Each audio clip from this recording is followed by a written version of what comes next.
Tesla has just opened its charging connector design to the world and also branded its connector design and charge point as the North American Charging Standard, or NACS. A lot of mixed reactions and hot discussions in the EV communities in the United States, but in this episode I will share my thoughts about this unexpected move by Tesla. Stay tuned.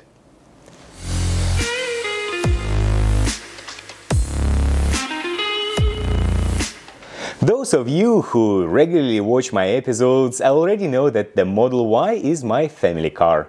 It's very hard not to get into a trap of telling only good stuff about Tesla when you own one, but it's not my first electric vehicle, actually the fifth one, therefore I promise I will try to be neutral here as much as I can. To begin with, there is no smoke without a fire. There is no unified EV connector design standard in the United States yet, therefore it was just a matter of time for someone to claim it. The most common as of today is J1772 for slow-speed AC charging. It's an excellent choice for overnight charging. It can support up to 19.2 kW charging power, depending of course on the equipment you have on the EV side. And it is compatible with almost all EVs in the market today, including Tesla, when using an adapter which comes standard with every Tesla. Things start getting more complicated when it comes to DC charging. When I moved to the United States a few years ago, there were three competing standards in this space, including the Japanese CHAdeMO, which I used from time to time as a Nissan Leaf owner back then. Unfortunately, Nissan lost that battle in the US and Europe and chose CCS for its brand new electric SUV Nissan Ariya. I'm saying unfortunately because there is one unique feature that comes with this Japanese standard that is not available for other EV owners. It's called bidirectional charging, or essentially an option to discharge your EV battery for vehicle-to-load or vehicle-to-grid applications. I won't spend much time talking about bidirectional charging in this episode, but for those of you who are interested, I'd add a link right here in the corner and also the description section here below for another episode on my YouTube channel in which I reviewed various types of charging options. From what I've just said, you may want to conclude that CCS is the winning standard in the United States.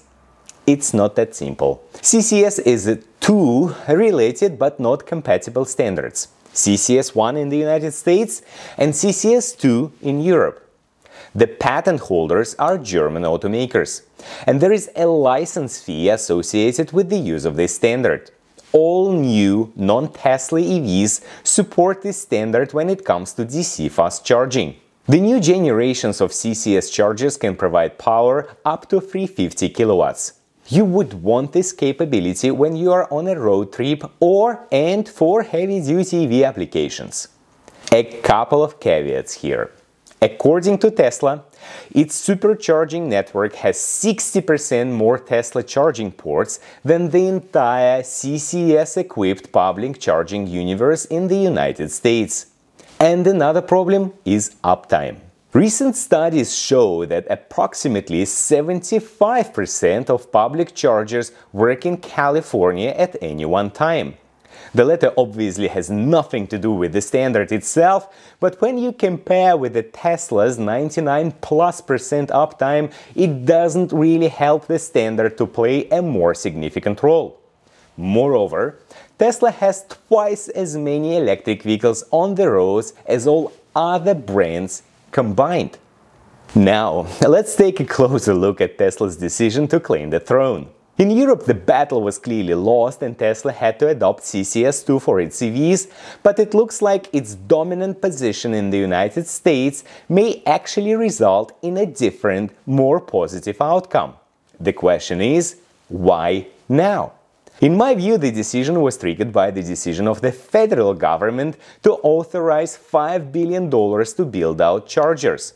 The funding may not be available to Tesla out of the box. It requires that the charging stations receive funding, work with EVs from more than one automaker, which is a bit of a stretch for Tesla.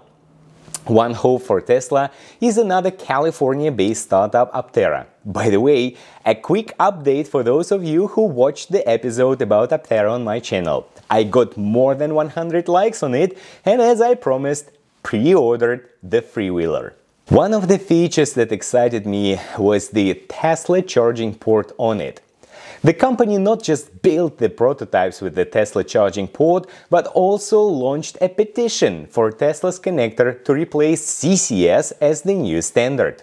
The petition has already received almost 40,000 signatures.